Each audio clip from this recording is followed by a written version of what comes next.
Tudjátok, imádom ezt az érzést, amikor tudom, hogy a testem már vagy 100-szor feladta, de a fejem diktálja a tempót, és tolja tovább, és mentálisan irányítva van a testem.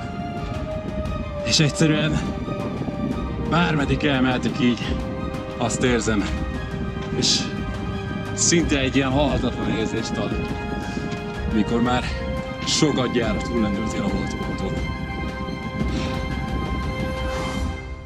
Fiatal gyerek, akiről soha nem hallottuk, hogy tud biciklizni, meg mit tudom én, és úgy gondoltam, hogy abba a fajtába tartozik majd ő is, ahogy maratonnál vagy félmaratonnál gyakran látjuk, hogy oda jön a gyerek, és akkor azt mondja, hát én nem is edzettem, csak idejöttem és lefutottam, mikor beír a célba, akkor ezt nem kell elhinni, ilyen ember nincsen. Tehát, és azt gondoltam, és na most vállalkozott erre az útra, ez az ifjú, megvolt a nagy álma, legyen meg hát mindenkinek legyen ilyen álma, igen, és akkor jöjjön el. No, de hát ezt nem lehetett visszafogni, hát ez úgy ment, mint a távirat. Mindenhol, meg minden dombra, meg mit tudom én. Hát akkor hívjuk el legközelebb, és akkor hát így jött, és hát nagyon általánosan, hogy mi voltunk a rutinos öregek, akik mindenhez értettünk meg, és hát lassan kiderült, hogy ő egy nagyon jó biciklista.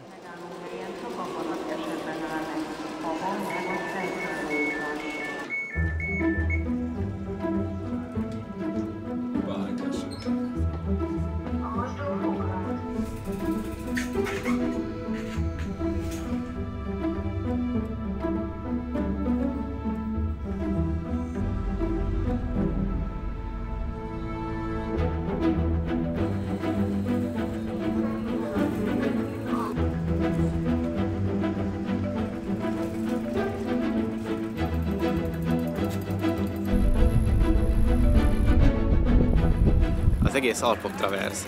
Ezt egy nagyon-nagyon jó dolognak tartom, mert meg lehet ismerni sokkal egyszerűbben a környékünket, a világot, és az, hogy Viktor átmegy az egész Alpokon, megismeri ezeket az egész tájakat, ez egy szuper dolognak tartom, és nagyon sok szerencsét kívánok neki az úthoz Monacóig.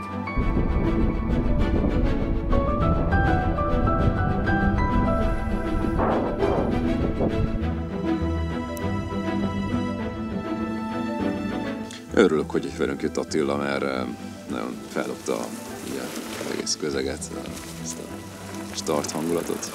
Kiderült amúgy róla, hogy hihetetlen jó fej srác, és nagyon jól tekertünk együtt, nagyon jó kondiba van, rendkívül erős, és ő is eléggé föl volt pakolva, még sok cucca volt, persze nem vitte túlzásba ő is, tehát őnek is meg volt ez a bikepacking filozófia az ő túrázási összeállításában.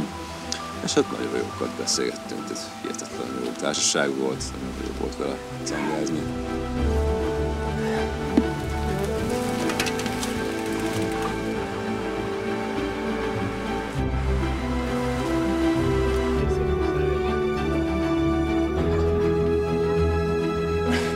Azért nem sokan lesznek itt csokit. Csomagolásmentesen. Először is sportolói oldalról egy nagyon nagy teljesítmény, szerintem. Hetekig bringán lenni, Európa legnehezebb terepein hatalmas szinteket áthidalni, elképesztő terepen, amik sokszor nem kerékpározhatóak, vagy az átlagember számára nem kerékpározhatónak tűnnek. És egyébként Viktor szerepe ebbe szerintem hatalmas, nagyon nagy motiváció tud ez lenni azoknak az embereknek, akik nehezen ülnek kerékpárra, vagy esetleg néha elmennek kerékpárral kirándulni, de bizonyos körülmények közé már nem merészkednek, mert túl nehéz a terep, nem lehet biciklizni. És tessék nézni Viktort, és lehet biciklizni bárhol Európában, sőt, hát Viktort ismerve bárhol a világon.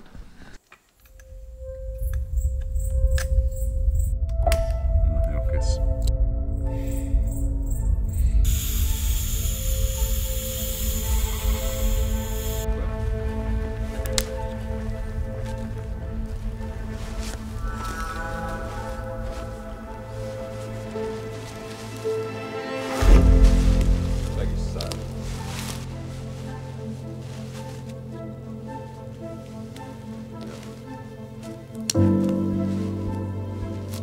kitettük a cuccokat, mert eléggé kondenzvizes volt minden reggelre.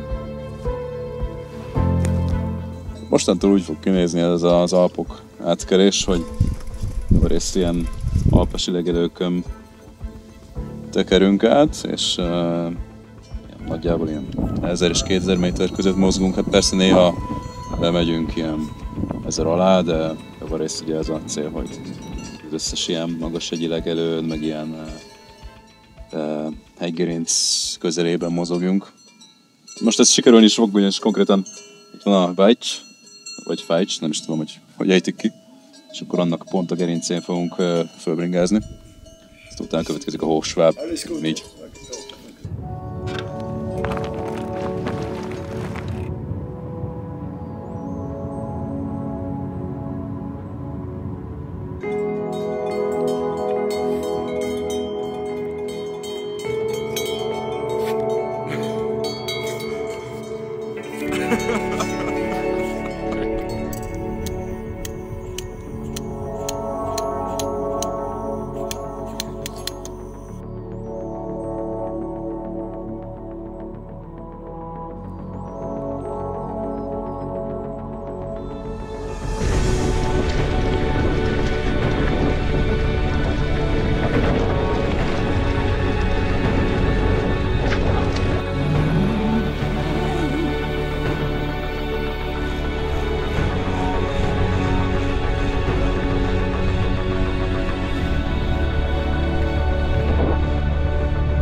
Szendvicset, ott támogassuk az utadat. Köszönöm szépen, köszönöm.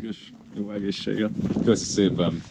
Itt vagyok a Rácstetter hűtténél, és találkoztam egy magyar csapattal, itt a pincér csapat, és a menedzser úr is szintén magyar, mint kiderült, nem is gondoltam volna, de tök nagy öröm, hogy itt is magyarokat találni. És itt megpihentem körülbelül egy 3 órára, és mondták, hogy szívesen adnak szendvicset az útra, úgyhogy úgy tűnik, hogy meg is van a ma esti, ma délutáni élelmiszerellátás, úgyhogy nagyon szépen köszönöm nektek egyszer. Fogadj egészséggel. Köszi. Kitartás útra.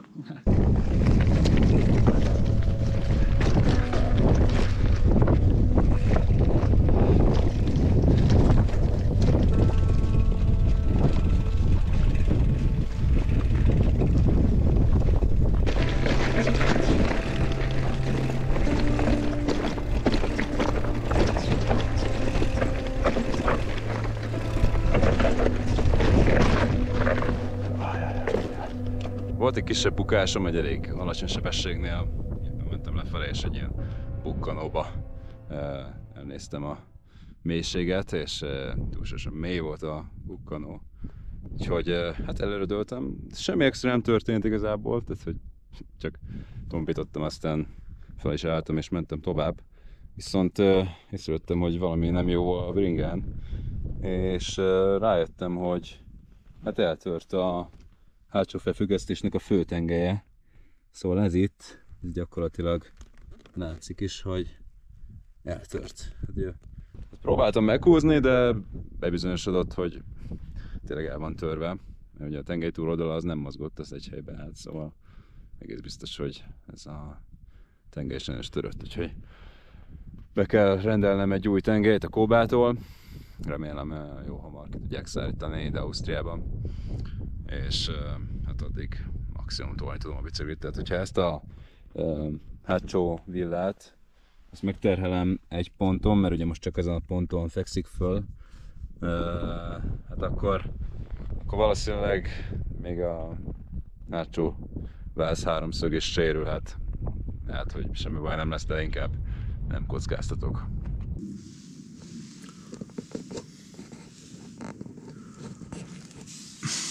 Jó reggelt! Hát nem vagyok túl jól ma, ugyanis tegnap este ráesett egy ilyen fejméretű kő a lábamra, a bakancson keresztül így érte a lábujjamat, és ez eléggé fáj. Még hát ugye akkor is nagyon-nagyon fájt. Tipikus ilyen körömágybeszakadós érzés volt, és hát gyakorlatilag úgy is néz ki a lábujjam. Hát nem túl biztató, úgyhogy inkább elmegyek az orvoshoz, aztán megnézetem, hogy mi a helyzet ezzel, mert hogyha ripityára van törve, nem biztos, hogy kéne így folytatni az utat, meg hát ráadásul iszonyúan fáj most. Egész éjjel esett az eső, volt egy ilyen iszonyatosan nagy vihar, hatalmas nagy esővel, villámokkal. Elég félelmetes volt. De hát megúsztam, egy nagyon picit beázott a sátor itt oldalról, mert ugye fölverődött a víz a talajról, és akkor itt bejött egy kicsit, de egyébként egész jól bírta a strapát a cucc. Én viszont alig aludtam az éjjel. Milyen jó az, hogy pont akkor ragyom el az esőkabátomat, amikor a legnagyobb szükség lenne rá. Itt bejött egy ilyen hideg front, már vagy 12 órája esik, és csak ez a kabátom valami egy széldzseki, és fogalmam sincs, hogy hol van a rendes esőkabátom. Na mindegy, most elmegyek, itt van a közelben egy sportbolt, a DNC sportbolt, itt veszek valami random esőkabátot. Hát itt beesteltem, hogy társan alszom, az eső miatt, hát ugye egész nap szakadt az eső, és beázott a bakancsom. A körmömet meg ugye kivugasztották, és ezért megvan rá az esély, hogy begyullad, és most már jobban is fáj, mint tegnap, úgyhogy úgy döntöttem, hogy inkább szársen alszom. Tehát, hogy így néz ki a dolog. Facsarni lehet szerintem az oknimból a vizet. Szörnyű. Hát igen, konkrétan. Konkrétan ennyire vizes. És megyek fel a Hundscale hágóra. Oda megyek fel, ahol ott van a felhő. Kemény lesz, látom, hogy elég erősen fújott fönn a szél. Már most itt erős a szél, de azt hiszem, hogy nem lesz valami nagy meleg odafönt. Úgyhogy föl vagyok készülve. Sapka, kesztyű fönt. Jó lesz.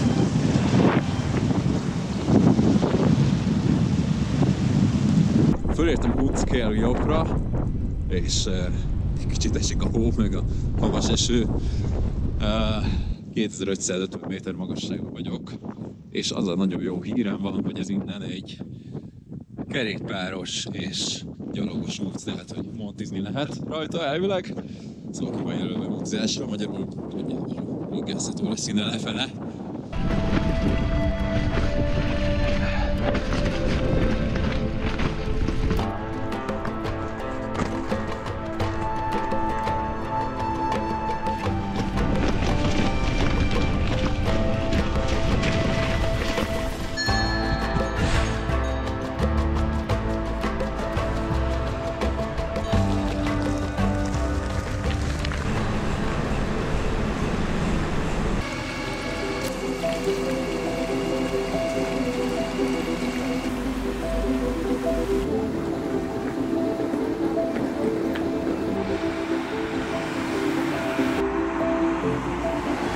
Megérkeztünk az önkiszolgáló Hofladenhez. Ez egy ilyen kis pódé itt a faluban, és lehet sajtot, meg különböző hústermékeket venni. Úgy működik, hogy ugye a helyi gazdaság által termelt termékeket, különböző sajtokat, meg kolbászokat lehet itt vásárolni, meg tojást is. Ugye tényleg, ami itt szomszédban van farm, arról származik az összes, szóval gyakorlatilag a lehetőleg fenntartható módon lehet így vásárolni. És akkor megnézed, rá van írva az ár, 4 frank, és akkor azt bedobod a kasszába.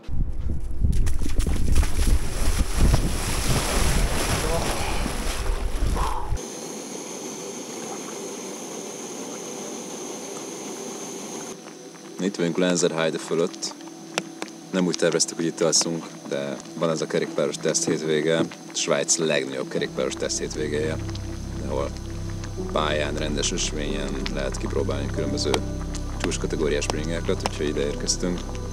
Persze találkoztunk a Kóba alapítójával, és akkor mondta, hogy maradjunk még holnap, és hát végül is úgy döntöttünk, hogy itt maradunk, és kerestünk itt a közelben valami vadkemping helyet. Azt érzem, hogy egyébként mentálisan nagyon erős az, hogy minden nap körülbelül 2000 méter szintet meg kell tenni.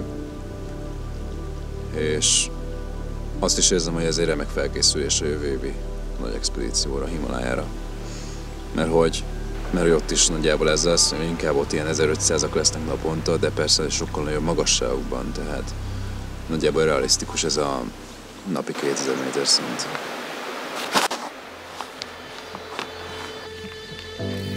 Életem első napja a bike parkban, ez számomra egy ilyen teljesen új élmény volt, hogy eljöttem ide a Lenzerheidei teszt hétvégére.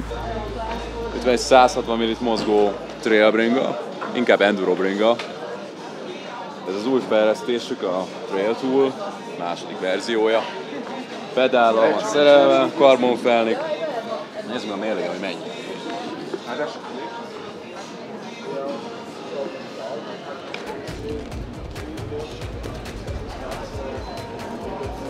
12,5 kiló. És egy igazi játékos, igazi ilyen mindenes játékos ez a bringa, baromi nagy élmény volt vele bringázni, fölfele és meg lefele is. Hát igazából 12 kiló, szóval úgy megy fölfele, mint a gép, lefele meg hát egy ilyen igazi bestia. Szóval a döntött kanyarokban, az ugratókon kipróbáltam magam, elkezdtem egy kicsit vipeket is csinálni. Életem első vipjait csinálom, szóval nekem ez ilyen teljesen újdonság, nem fogok elkezdeni persze DH-zni, meg freeride-ozni, de ez egy tök szép élmény, hogy egy ilyet is beleiktathattam ebbe a túrába, ebbe a hosszú alpesi túrába, és ez egyszerűen feltölt, imádom.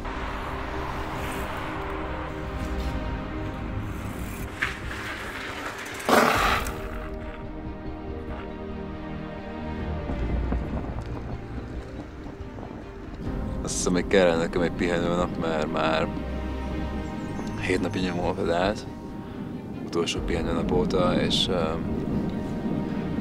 már érzem a lábamat, hogy így nagyon nincsen rendben. Úgyhogy hát igen, 5 sztárban volt az utolsó pihenőnap, az tényleg pont egy hete volt. A vasárnap, igen, az 6 teljes kőkemény nap. Kemény menettel. Úgyhogy most szerintem holnap itt az ide egy pihinapnak. Ilyen semmit tevésnek.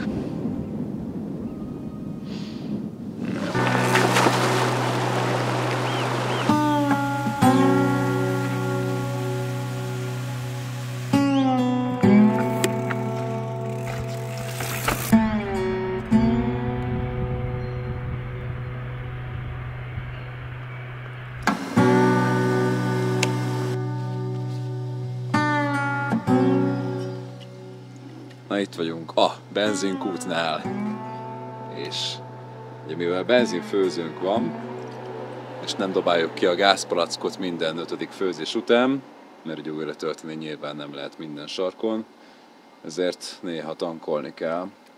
Úgyhogy megérkeztünk a benzinkúthoz, és veszünk egy kis benyát. Itt hagyunk egy akkora összeget, hogy abból megélhetést nyújtunk az egész hónapra a benzinkút társaságnak. Lehet, hogy egy csőben lévő maradék az még elég is lesz. Ó! Hát nem lett elég. Nem mindegy.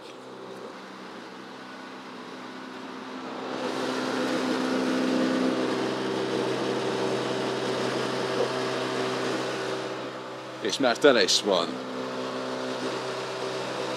Hát itt vagyunk 0,66 frankot.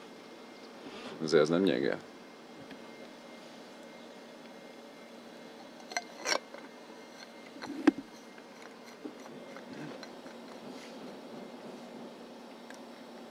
És kész is van. 6-7 főzésre elegendő energia.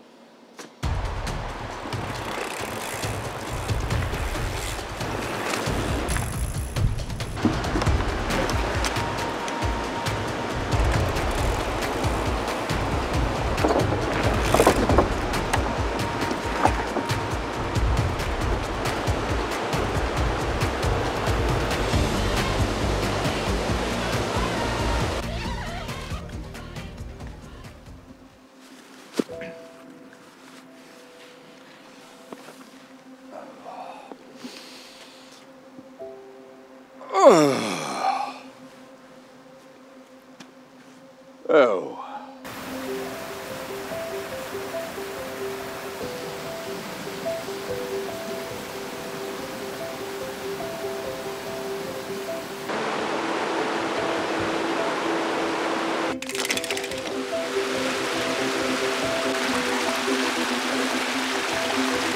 Hát, hogy a székelyek mondanák, ha hétkőben átfolyik a patak, az már tiszta ivóvíz.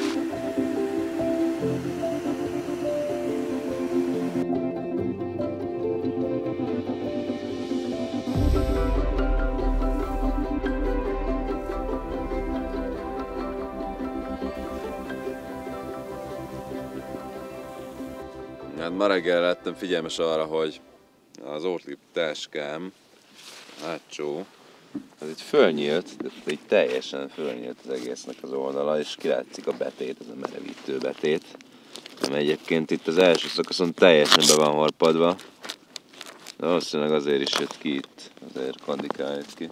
És szerintem így most már nem is vízálló a tatyom, valószínűleg lesz benne víz.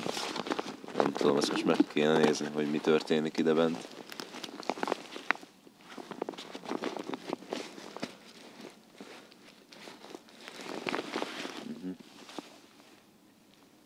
Nem, az még egyelőre jó. Ilyen szempontból. Úgy tűnik, nem kapott vizet a cuccom. De azért ez nem néz ki jól, szóval lehet, hogy most már egy különösebb cifrázás nélkül be kéne fejezni ezt a túrát. Aztán tanulni az esetből.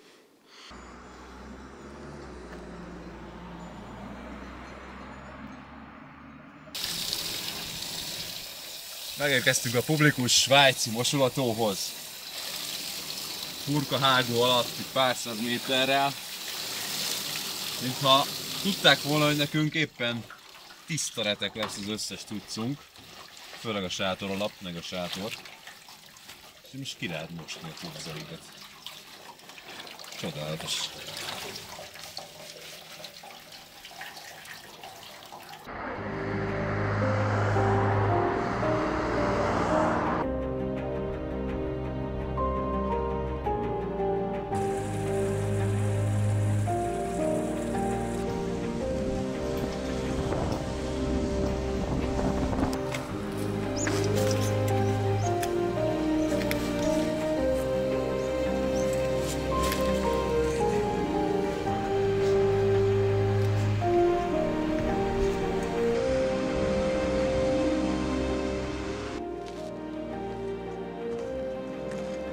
Hol a Gletscher?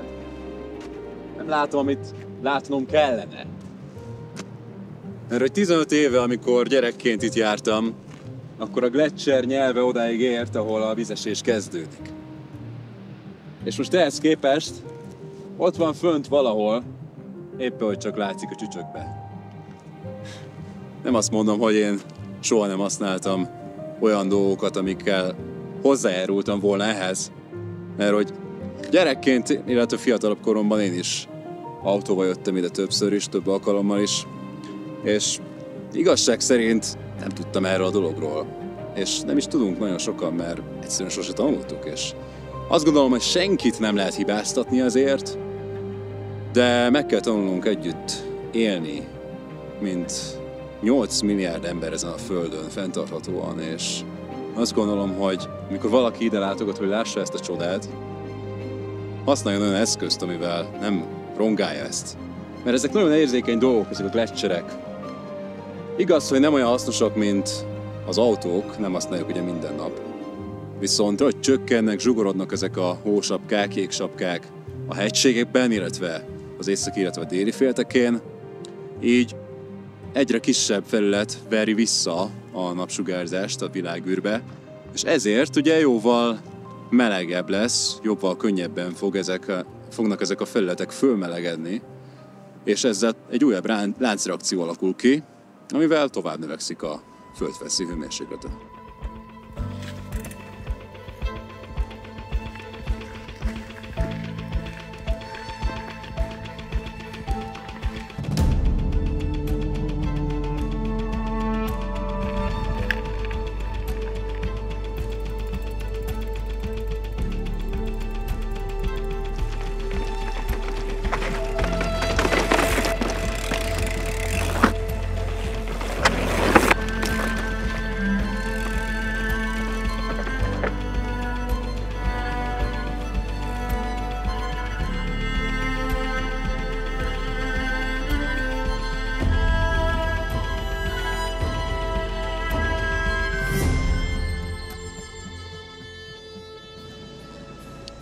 Mai nap a harmadik folyadékot tettem bele.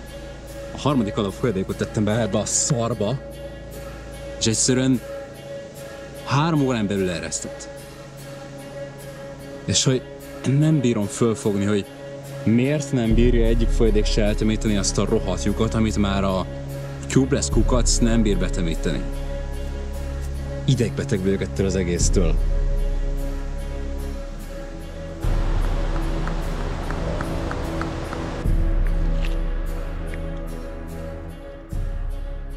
Na, elérkezett a hátsó kereknél a Tubeless időszak vége.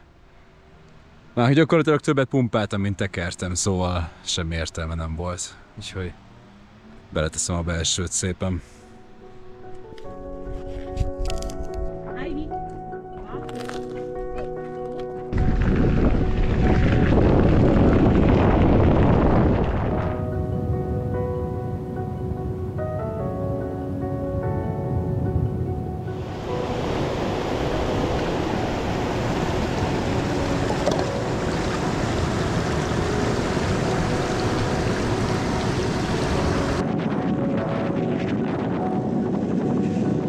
Itt vagyok most Klárával és Marcival, és ők fogadtak engem tegnap este vendégül.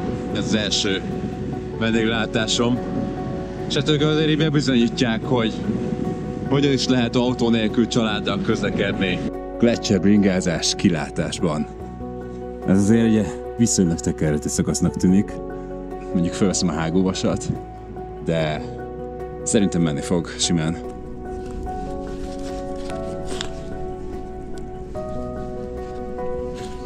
Felértem a Theodor hüttéhez, 3317 méterre, és ez a túra legmagasabb pontja. Innentől már csak kisebb hágók lesznek, és már nincs hátra 500 km se az egész útból, úgyhogy valószínűleg egy 8 napon belül végzek.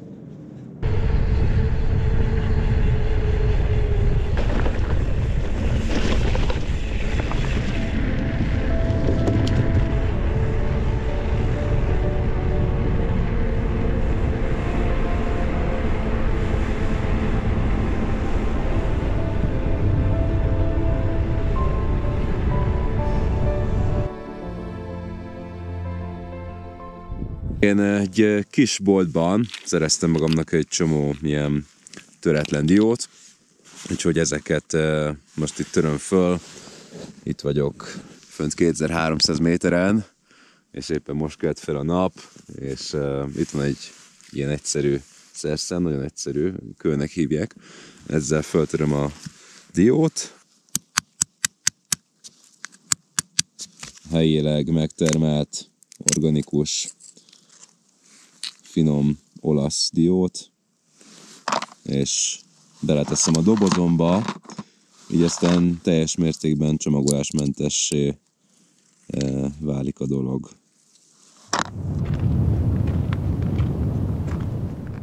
Ez azért eléggé megkérte. Följöttem a hágón túlra, mert itt van egy ilyen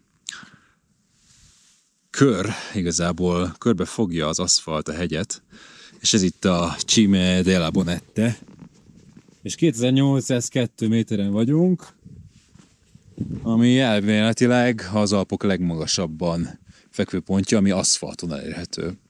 Úgyhogy ide is föltekertem. A vérnyomásommal volt valami probléma, vagy nem tudom, a fülem egy picit bénázik. Néha így kattan, és így olyan fura érzés van olyankor, mint hogyha valami vákum lenne, vagy nem tudom. És hát innentől nagyon hosszú gurulás következik délfele, és nem is leszek többet 2000 méter fölötti hágón, úgy tűnik.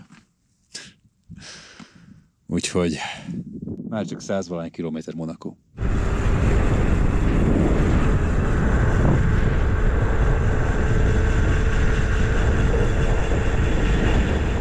Na hát ez már az utolsó estém. Holnap elvileg megérkezek Monacóba. És nagyon boldog leszek. Mert egy nappal a tervezett előtt fogok odaérni, úgy tűnik.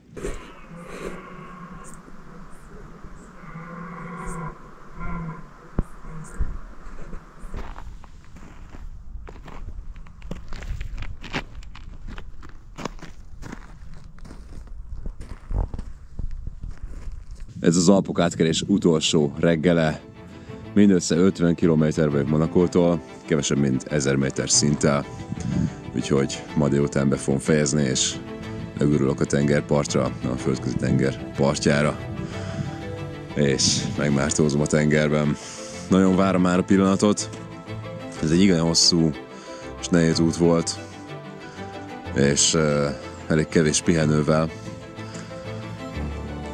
Rengeteg nehézséggel.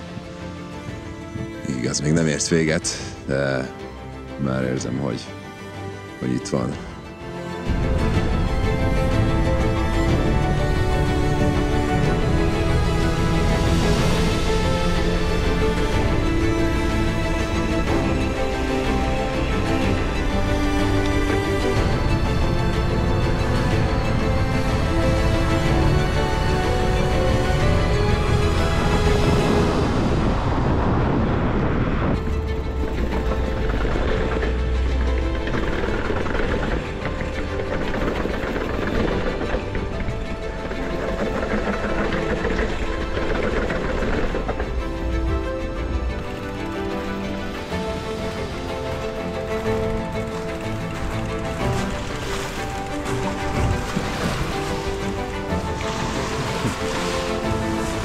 Úgy tűnik ez az expedíció vége. Megérkeztem a földközi tengerhez. És hogy összeszámolom a kilométereket, nem tudom, hogy mennyi volt.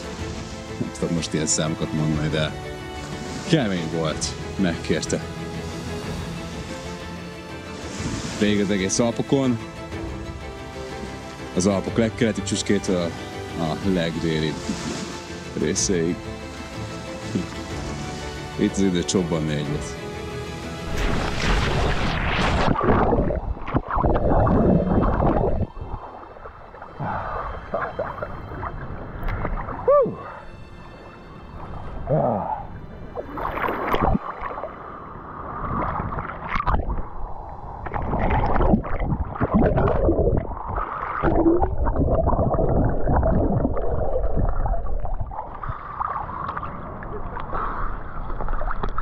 Vagy 10 napja nem fürödtem.